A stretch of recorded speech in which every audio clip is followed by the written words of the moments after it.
大家好，我是秦爱丽医师，很高兴跟您相遇在这里。100个特效穴，每天只需5分钟，掌握延寿10年的秘诀。其实，我们身上的很多穴位，它都是灵丹妙药，不会用很可惜。如何用呢？就跟着爱丽医师一起学习100个特效穴的妙用，掌握延寿10年的秘诀。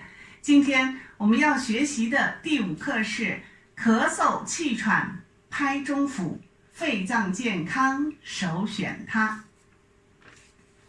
咳嗽气喘是生活中最常见的症状，当你有了这些症状时，就找中府穴来帮你。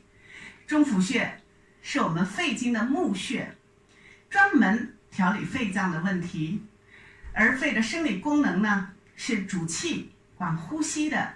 当我们肺气上逆的时候，我们就会出现咳嗽气喘。因此中府穴呢，就是治疗咳嗽气喘的特效穴。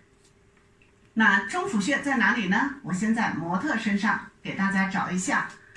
好，那中府穴呢，它是位于我们胸前外上方平地肋间隙，距前正中线6寸。那我们用最简单的方法呢，就是打开虎口，四肢放于腋下，拇指摸到的地方就是我们的中府穴。好，这个地方呢就是我们的中府穴。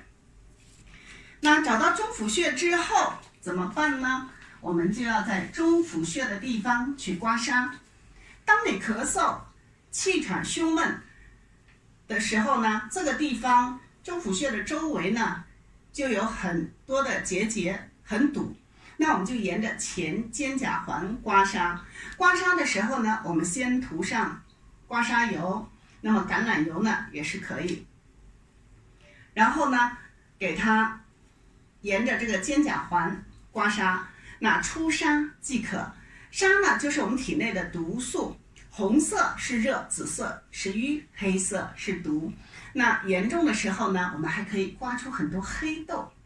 如果你的症状比较严重的，那我们就配合在肘窝还有大鱼际，这些都是肺经所过的地方，给它刮痧。那刮痧的时候呢，我们手持刮板45度的角，那这是最舒服的力度。刮的时候呢，力度一定要沉下去，不要在皮肤上刮。那接下来呢，看一下大鱼际。刮痧后多喝一些温水去排毒，不要吹冷气和风扇。对于糖尿病人呢，我们要慎刮，或者是有出血倾向的呢，我们就不要刮痧。这是刮痧。那做完第1步之后，第2步我们就拍中府。拍中府的时候呢，我们手叉腰，打开肩关节，看一下模特，拍打中府穴。每天3到5分钟就可以。那肠胃不好的人呢，这个时候呢，我们边拍中府就会有边打嗝的现象，这都是好现象，因为是在排浊气。之后呢，你会觉得肠胃很舒服。拍中府穴，它可以振奋肺脾之气，调理气机，消除疲劳，那也是呢对肺脏一个很好的保养。其实刚才我们在刮痧中府穴的时候，我们也可以自己去刮，也可以自己去刮。好，用这样的方法自己去刮。好，那我们今天的课程就分享到这儿，你学会了吗？感谢你的陪伴。第6堂课，嗅觉不灵找迎香，鼻塞鼻炎它都管。分享健康，传递爱心，期待你的传播能够帮到更多的人。我是爱丽医师，我们下期再见。